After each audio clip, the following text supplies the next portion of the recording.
வணக்கம். என்ன செய்தியை பார்க்க போறோம்னு கேட்டீங்கன்னா, இது ஒரு ஸ்பெஷல் வீடியோவாக தான் இருக்கும். ஏன்னா இன்னைக்கு நீதிமன்றத்தில் நடந்த அதி முக்கியமான வழக்குகளினுடைய தொகுப்பாக இந்த வீடியோ இருக்க போகுது. குறிப்பா சீமான் பற்றியான வழக்கு, ஸ்டாலின் அவர்கள் பற்றியான வழக்கு, ஏவா வேலு அவர்கள் பற்றியான வழக்கு, மூக அழகிரி அவர்கள் பற்றியான ஒரு அடிதடி வழக்கு என்று ஏகப்பட்ட வழக்குகளை விரிவா இந்த வீடியோவில் பார்க்க போறேங்க. ஆனா நீங்க ஸ்கிப் பண்ணாத பாத்தீங்கன்னா தான் இந்த வழக்குகள்ல யாரு உள்ள போக போறாங்க அப்படின்றது உங்களுக்கு தெளிவா தெரியும். என்ன பொறுத்த வரைக்கும் என் கண் முன்னே தெரியுது ஏவா வேலு அவர்களை விரைவா கைது பண்ணுவாங்கன்னு நினைக்கிறேன். அவர் தான் சிறைக்கு போக போறாருன்னு நல்லா புரியுது. ஏன்னா நீதிமன்றமானது இன்னைக்கு அதிரடியான உத்தரவை பிறப்பித்து நாளைக்கு அவர் வழக்குல பதிலளிக்க சொல்லி லஞ்ச ஒழிப்புத்துறைக்கு நோட்டீஸும் அனுப்பி இருக்கிறாங்கோ. சோ ஏவா வேலு அவர்கள் உள்ள போறதுக்கான சூழ்நிலை இருக்கா இல்லையா? ஏவா வேலு அவர்கள் தான் ஸ்டாலின் அவர்களுடைய வலதுகரம். என்னப்பா சொல்ற? ஏகப்பட்ட பேர் இருக்காங்க திமுகவில், ஏவா வேலு அவர்கள் தான் வலதுகரம் சொல்றிய அப்படின்னு நீங்க கேட்பீங்க. கிட்டத்தட்ட திமுக சார்பில் வெற்றி பெற்றவர்கள் 54 எம்எல்ஏக்கள். அது மட்டும் இல்லாம ஒரு 5 எம்எல்ஏக்கள் பிற கட்சியில் இருந்து உதயசூரியன் நின்று வெற்றி பெற்றிருக்கிறார்கள். மொத்தம் 59 எம்எல்ஏக்களை பெற்றிருக்கிறது திமுக. இந்த 59 எம்எல்ஏக்களுக்கும் கொறடா யார் தெரியுமா? ஏவா வேலு தான். எவ்வளோ நம்பிக்கைக்குரிய ஆளா ஸ்டாலினுக்கு இருந்தா இந்த கொறடா பதவியை கொண்டு போய் ஏவா வேலு கிட்ட கொடுத்துருப்பாங்க. ஏவா வேலு அவர்கள் என்ன உத்தரவு போடுறாரோ அதுக்கு கட்டுப்பட்டு ஒட்டுமொத்த எம்எல்ஏக்களும் வேலை பார்க்கணும். இல்லைன்னா பதவி போயிடும். உதயநிதி ஸ்டாலின் அவர்களை கொறடாவா நியமிக்கல. இன்னும் ஏகப்பட்ட பேர் இருக்கிறாங்க, அவங்களை யாரையும் கொறடாவாக நியமிக்கல. ஆனா ஏவா வேலு அவர்களை கொறடாவாக நியமிச்சிருக்கின்றார்னா ஸ்டாலினுக்கு எந்த அளவுக்கு நெருக்கமா இருக்கிறாரு, எப்படியெல்லாம் உதவி செய்வார்னு பாத்துக்குங்க. அதனால தான் நான் சொன்னேன், ஸ்டாலின் அவர்களுக்கு வலதுகரம் ஏவா வேலு. அவரு தான் உள்ள போக போறாரு, மறுக்க முடியாத உண்மை. ஆனா அவற்றை பற்றி நீங்க தெரிந்து கொள்ள வேண்டும் என்றால் இதுவரைக்கும் நம்ம சேனலை நீங்க சப்ஸ்கிரைப் பண்ணலனா மறக்காம சப்ஸ்கிரைப் பண்ணிட்டு கொஞ்சம் சப்போர்ட் பண்ணுங்க. இப்ப ஏவா வேலு மீது என்ன வழக்கு?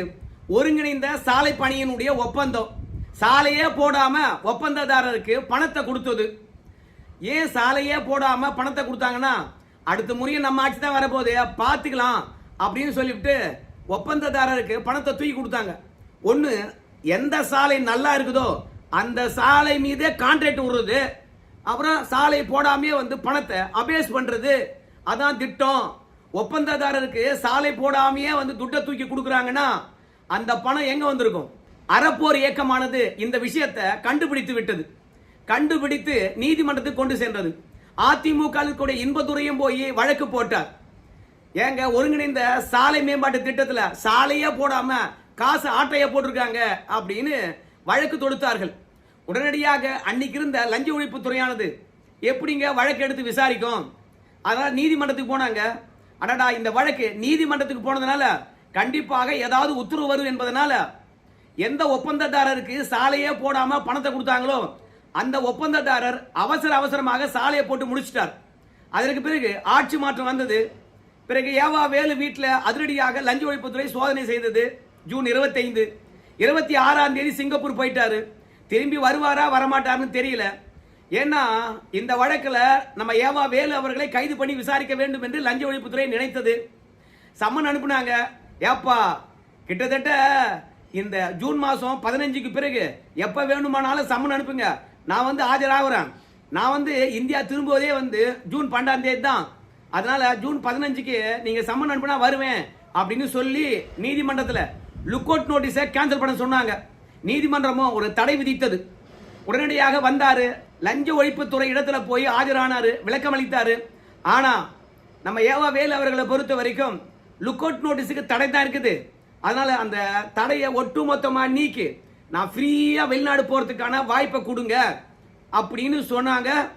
ரெண்டாவது, என் மீது இருக்கக்கூடிய வழக்கை ரத்து பண்ணணும். இந்த வழக்குக்கு எனக்கு சம்பந்தமே கிடையாது. அது மட்டும் இல்ல, லஞ்ச ஒழிப்புத்துறையானது இந்த வழக்கு தொடர்பாக என்னை விசாரிச்சுட்டாங்க, அப்புறம் என்னது அந்த வழக்கு இருக்குது அப்படின்னு சொல்லிட்டு நீதிமன்றத்தில் கேட்டாரு. உடனடியாக நீதியரசரை பொறுத்த வரைக்கும் நம்ம ஏவா வேலு வழக்கு தொடர்பாக லஞ்ச ஒழிப்புத்துறையானது விளக்கம் அளிக்க வேண்டும் அப்படின்னு சொல்லிட்டு வழக்கை இன்னைக்கு ஒத்தி வச்சாங்க. ஆனா 27ஆம் தேதி விளக்கம் அளிக்க சொன்னாங்க. நேத்தே லஞ்ச ஒழிப்புத்துறையானது இந்த ஏவா வேலு மீது இருக்கக்கூடிய வழக்கு தொடர்பாக நீதிமன்றத்தில் விளக்கம் அளித்திருக்க வேண்டும். ஏன்னா ஏவா வேலு அவர்களை இந்த வழக்கில் விசாரித்து விட்டாங்க, விளக்கம் அளித்திருக்க வேண்டும். ஆனா விளக்கம் அளிக்கவில்லை. அதனால திமுகவுக்கும் தவேகாவுக்கும் ஏதாவது அண்டர்ஸ்டாண்டிங் வந்துச்சா? இல்ல ஏவா வேலு அவருடைய வழக்குல ஒண்ணுமே இல்லையா? சும்மா ஏவா வேலு அவர்களை மிரட்டுறதுக்காக லஞ்ச ஒழிப்புத்துறையானது அவங்க வீட்டில் போய் சோதனையிட்டதா? ஏன்பா லஞ்ச ஒழிப்புத்துறையானது ஏவா வேலு வழக்குல 27ஆம் தேதி ஆஜராகி விளக்கம் அளிக்க சொன்னாங்க, ஏன் விளக்கம் அளிக்கவில்லை? அப்ப லஞ்ச ஒழிப்புத்துறை மீதே நமக்கு சந்தேகம் ஏற்படுகிறது. இன்னும் திமுக ஆதரவு பெற்றவர்கள் தான் லஞ்ச ஒழிப்புத்துறையில் இருக்கின்றார்களா என்ற ஒரு எண்ணம் இருக்கு. அதனால நேற்று விளக்கம் அளிக்கவில்லை என்றாலும் இன்னைக்கு நீதியரசர் இளந்திரையன் அவர்கள் ஏவா வேலு அவர்களுடைய மனுவை விசாரித்தாரு. அப்போ ஏவா வேலு அவர்கள் கேட்ட ஒரு சலுகை லுக் அவுட் நோட்டீஸ் முழுமையாக பாத்தீங்கன்னா நீக்கிக் கொள்ளப்பட்டது. இரண்டாவது லஞ்ச ஒழிப்புத்துறையானது நம்ம ஏவா வேலு அவர்களுக்கு சம்மன் அனுப்பி விசாரிக்கலாம் அப்படின்னு ஒரு அனுமதியை வழங்கி விட்டார்கள். இந்த வழக்கு தொடர்பாக ஆகஸ்ட் 14ஆம் தேதி லஞ்ச ஒழிப்புத்துறையானது விளக்கம் அளிக்கணும் அப்படின்னு சொல்லி இருக்கிறாங்க. ஏவா வேலு அவர்கள் நினைச்சது ஒன்னே ஒன்று தான், எப்படி லுக் அவுட் நோட்டீஸ் பாத்தீங்கன்னா திரும்ப பெறப்பட்டதோ அதே மாதிரி நம்ம வழக்கையும் திரும்ப பெறுவார்கள் என்று சொல்லி பாயிண்ட் பையா பாயிண்டா வாதாடினாரு. ஆனால் நீதிமன்றத்தை பொறுத்த வரைக்கும் இந்த வழக்கில் முகாந்தாரம் இருக்குது, லஞ்ச ஒழிப்புத்துறை விசாரிக்கலாம் அப்படின்னு லஞ்ச ஒழிப்புத்துறை விசாரிப்பதற்கும் சம்மன் அனுப்புவதற்கும் அனுமதி அளித்திருப்பதனால இப்ப ஏவா வேலு அவர்கள் ஆஜராகியே தீரணும். அப்படி ஆஜராகின்ற போது ஏவா வேலு அவர்களை உள்ள தூக்கி வைக்கும் லஞ்ச ஒழிப்புத்துறை. நம்ம ஸ்டாலினுடைய வலதுகரமானது சிறையில் தான் இருக்க போது. அப்புறம் நீங்க வெளிநாடு போனோம்னா பாஸ்போர்ட் இருக்குது, நமக்கு லுக் அவுட் நோட்டீஸை திரும்ப பெற்று விட்டார்கள் அப்படின்னு ஓடிடாத. நீங்க வெளிநாடு போறதா நீதிமன்றத்திடம் அனுமதி பெற்றுத்தான் நீங்க போனோம் அப்படின்னு உத்தரவு போட்டு விட்டார்கள். அதற்கு பிறகு நம்ம மு.க. ஸ்டாலின் அவருடைய வழக்கு, நம்முடைய மு.க. ஸ்டாலின் அவர்கள் குளத்தூர்ல போட்டியிட்டார்ன்றத உங்க எல்லாருக்கும் சொல்லணுமே. என்ன அப்படி போட்டியிடுகின்ற பொழுது அவரு முரசொலி அறக்கட்டளையினுடைய தலைவராக இருக்கிறார். அதுல கிட்டத்தட்ட எடப்பாடி பழனிசாமி சொன்னதை வச்சு பார்க்கும்போது 8000 கோடி ரூபாய்க்கான சொத்து இருக்குது. அதனுடைய தலைவராக ஸ்டாலின் இருக்கிறார். இப்படி அறக்கட்டளையினுடைய தலைவராக இருக்கின்ற விவரத்தை நம்முடைய வேட்பு மனுவில் ஸ்டாலின் அவர்கள் மறைச்சிட்டு இருக்காரு, சொத்து விவரங்களையும் மறைத்து விட்டு இருக்கின்றாரு. அதனால தேர்தல் ஆணையம் விசாரிக்க வேண்டும் என்று உத்தரவு போடணும்ட்டு திருஞான சம்பந்தம் என்கின்றவர் உயர்நீதிமன்றத்தில் போய் மனு தாக்கல் பண்றார். இந்த மனுவை ஏற்றுக்கொண்ட நீதியரசர் ஒட்டுமொத்த ஆவணங்களையும் மொழி மாற்றம் செய்து தாக்கல் பண்ணுங்க. இதுல ஸ்டாலின் அவர்களை பொறுத்த வரைக்கும் அறக்கட்டளையினுடைய சொத்து விவரங்களை தாக்கல் பண்ணுவதில் இருந்து விலக்களிக்க வேண்டும் அப்படின்னு கேட்டாங்க. அதுக்கு ஏப்பா என்னென்ன ஆவணங்கள் இருக்குதோ அந்த ஆவணத்தை எல்லாம் நீங்க மொழி மாற்றம் செய்து நீதிமன்றத்தில் தாக்கல் பண்ணுங்க, எதை விசாரணைக்கு எடுத்துக்கணும் எதை விசாரணைக்கு எடுத்துக்கொள்ள கூடாது என்ற விஷயத்துல நான் பாத்துக்கிறேன் அப்படின்னு நீதிமன்றம் அதிரடி காட்டி இருக்கிறது. நம்ம ஸ்டாலின் அவர்களை பொறுத்த வரைக்கும் அறக்கட்டளையிலே 8000 கோடி ரூபாய் சொத்து இருக்குன்னா வெறும் 10,000 ரூபாய் மட்டும்தான் கையில காசு இருக்குன்னு சொல்றாரு. ஏகப்பட்ட கார்ல போறாரு, ஏகப்பட்ட கார்ல வராரு, லண்டன்லாம் போறாரு, ஏகப்பட்ட நாள் தங்குறாரு. இதுக்கெல்லாம் எங்கிருந்து வந்திருக்குது காசு? இன்னும் சம்பாதிக்கவே போகல. யாரு? இன்பநிதி. அவங்க 3 கோடி ரூபாய்க்கு கார் வாங்கி தாத்தாவுக்கு பரிசீலித்தாங்களாம். இந்த பணம் எல்லாம் எப்படி வந்திருக்கும்? நேர்மையாக விசாரித்தார்கள் என்றால் நம்ம மு.க. ஸ்டாலின் அவர்கள் குறைந்தது 3 வருஷமாவது சிறையில் இருக்க வாய்ப்பு வரும். ஆனா 2 வருஷம் சிறை தண்டனை பெற்றாவே தேர்தலில் போட்டியிட முடியாது. இப்போது 5 வருஷத்துக்கு குளத்தூர்ல ஆப்பு வச்சிட்டாங்க மக்கள். இப்போ தண்டனை கிடைத்தால் கூட இன்னும் 10 வருஷத்துக்கு போட்டியிட முடியாது 2 வருஷம் தண்டனை பெற்றாலே. ஆனா 3 வருஷம் குறைந்தபட்சம் கிடைக்கின்றாங்க சொத்து விவரத்தை மறைத்திருப்பதனால. நீதிமன்றம் ஆவணங்களை மொழிமாற்றம் செய்து நீங்க தாக்கல் பண்ணுங்க என்று சொல்லியிருப்பதன் மூலமாக ஸ்டாலின் அவர்களும் விசாரணை வளையத்தில் வந்திருப்பது அரசியல் வரலாற்றில் முதன்முறையாக இருக்கிறது. பார்க்கலாம் என்ன நடக்க போகுதுன்னு சொல்லிவிட்டு அதற்கு பிறகு பாத்தீங்கன்னா கழல்விழி. யார் அந்த கழல்விழி? எல்லாருக்கும் தெரியும், மு.க. அழகருடைய மகள். அவங்க ஒரு பில்டிங் கட்டியிருக்காங்க. அந்த பில்டிங்ல தான் ஸ்டேட் பேங்க் ஆஃப் இந்தியா இருக்குது.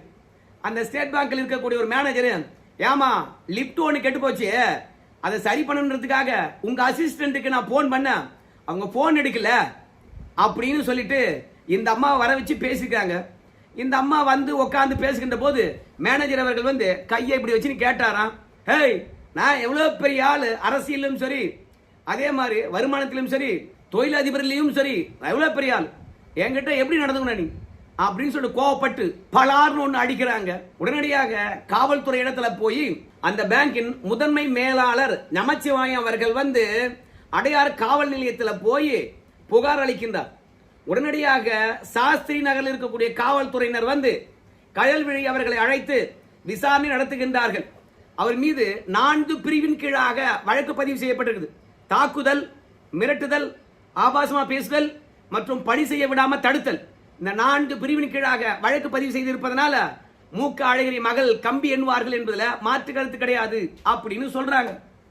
என்னதான் பாருங்க, விஜய் கட்சியில போய் சேர்ந்த உடனே அம்மாவுக்கு கை நீளமாயிடுச்சு.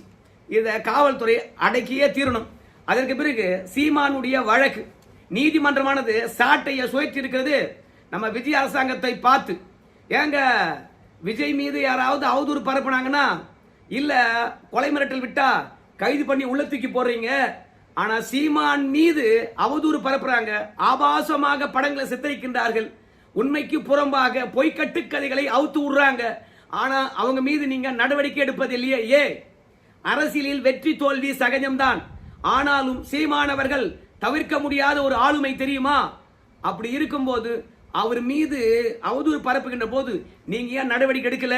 தீரன் திருமுருகன் அவர்கள் வந்து என்ன சொல்றாருன்னா, இந்த அறநிலையத்துறை அமைச்சர் ரமேஷ் இருக்கின்றார், அவர் மீது யாரோ அவதூறு பரப்பி விட்டார்கள் சொல்லிட்டு அவரையும் பிடிச்சி உள்ள போட்டாங்க. ஆனா சீமான் மீது யூடியூபர் பிஸ்மி அவர்கள் உண்மைக்கு புறம்பான தகவலை பல தளத்திலையும் போய் பேசியிருக்கார். ஸ்டாலினை வந்து நம்ம சீமான் சந்தித்ததாகவும் அப்போ கூட்டணிக்காக வந்து பாத்தீங்கன்னா 100 கோடி ரூபாய் கைமாறி இருப்பதாகவும் அவதூறு பேசிக்கிட்டே இருக்கின்றார். சமூக வலைதளத்தில் உண்மைக்கு புறமான படங்களை மார்பிங் செய்து பதிவு செய்து கொண்டே இருக்கின்றார்கள். எவ்வளவு வழக்கு தொடுத்த பிறகும் சரி யாரும் விசாரிக்க மாட்டாங்கோ, சம்பந்தப்பட்டவர்களை கைது செய்ய மாட்டாங்க. ஒன்னு விஜய் மீது அவதூறு பரப்புனா கைது பண்ணி உள்ள போடுவீங்க, சீமான்லாம் என்ன வேண்டத்தகாத ஆளா அப்படின்னு சொல்லிட்டு நம்ம நாம் தமிழர் கட்சியினுடைய நிர்வாகி தீரன் திருமுருகன் அவர்கள் போய் மனு தாக்கல் பண்ணியிருந்தாரு. அந்த வழக்கை எடுத்த விக்டோரியா கௌரி நீதியரசர் அவர்கள் தான் வெற்றி தோல்வி சகஜம், ஆனால் தமிழக அரசியல் களத்தில் தவிர்க்க முடியாத ஆளுமை நம்ம சீமான். அவர் மீது யார் அவதூறு பரப்பியிருக்காங்களோ அவங்க மீது நடவடிக்கை எடுக்கணும், எடுத்துவிட்டு ஒட்டுமொத்த அறிக்கையும் நீங்க தாக்கல் பண்ணுங்க அப்படின்னு உத்தரவிட்டு இருக்கின்றார்கள். இந்த தமிழக வெற்றி கழக அரசு மட்டும் கிடையாது, திமுகவும் இப்படிதானுங்க. வேண்டப்பட்டவர்கள் மீது நடவடிக்கை எடுக்க மாட்டாங்க, எவன் தேவையில்லையோ அவனை தூக்கி பிடிச்சி உள்ள போடுவாங்க. இது ஆண்டாண்டு காலமாக யாரு முதலமைச்சராக வருகின்றார்களோ, யார் ஆட்சி கட்டில் ஏறுறாங்களோ அவங்களுக்கு வருகின்ற வியாதி தான். ஏற்கனவே முக்தார்னு ஒருத்தர் இருந்தான், அப்புறம் சூர்யா சிவா, இவங்க 2 பேரும் ஆபாசமா பேசுறதுல டாக்டரேட் வாங்கினவங்க. ஆனா அவதூறுக்கும் ஆபாசத்துக்கும் பேர் போன இவங்க மீது நம்ம ஸ்டாலின் அவர்கள் என்ன நடவடிக்கை எடுத்தார்? ஆட்சி மாற்றத்துக்கு பிறகுதான் அந்த நடவடிக்கையே பாய்ந்தது. அதே மாதிரிதான் ரமேஷ் மீது அவதூறு பரப்பிட்டாங்கன்னு சொல்லிவிட்டு இந்த அறநிலையத்துறையில பழனி கோயில் நிலம் தொடர்பாக அந்த ஆளை பிடிச்சி உள்ள போட்டாங்க. ஆனால் இதே ரமேஷ் மீது மனுஷ் பியூஸ் தெரியுமா, அவன் ஜாதி ரீதியாக அவதூறு பரப்பியிருக்கான், அவன் மீது எந்த நடவடிக்கையும் இல்லை. 2வது விஜய் மீதும் விஜயுடைய ரசிகர்கள் இருக்காங்கல்ல பெண்கள், அவங்க மீதும் நம்ம அப்துல் கலாமினுடைய அசிஸ்டன்ட் சொல்லிக்கிட்டு ஊர் முழுவதும் பணத்தை சுரண்டி தின்ன பொன்ராஜ் அவர்கள் மீதும் பெருசா நடவடிக்கை எடுக்கல. அவனை கைது பண்ணியிருக்கணும், ஆனா நீதிமன்றத்தில் வழக்கு போட்டு அது விசாரிக்கப்பட்டு அந்த தீர்ப்பு இன்னும் பெண்டிங்ல இருக்கு. அந்த தீர்ப்பு வந்த பிறகு பொன்ராஜ் அவர்களை கைது பண்ணலாம்னு சொன்னா கைது பண்ணுவாங்களான்னு தெரியல. அதனால எந்த ஆட்சியா இருந்தாலும் சரி தங்களுக்கு வேண்டப்பட்டவர்கள், சிறுபான்மையர்கள், வாக்கு வங்கி உள்ளவர்கள் அவங்க மீதெல்லாம் கை வைக்க மாட்டாங்க. இது அவங்களுக்கு செலக்டிவ் அமினீசியா போன்று. அதனால இன்னைக்கு சீமான் பற்றியான அவதூறு பரப்புறாங்க, இவங்க மீது நடவடிக்கை எடுக்கணும் அப்படின்னு நீதியரசர் உத்தரவிட்டு இருக்கின்றார்கள். அறிக்கையும் தாக்கல் பண்ண சொல்லியிருக்கிறாங்க.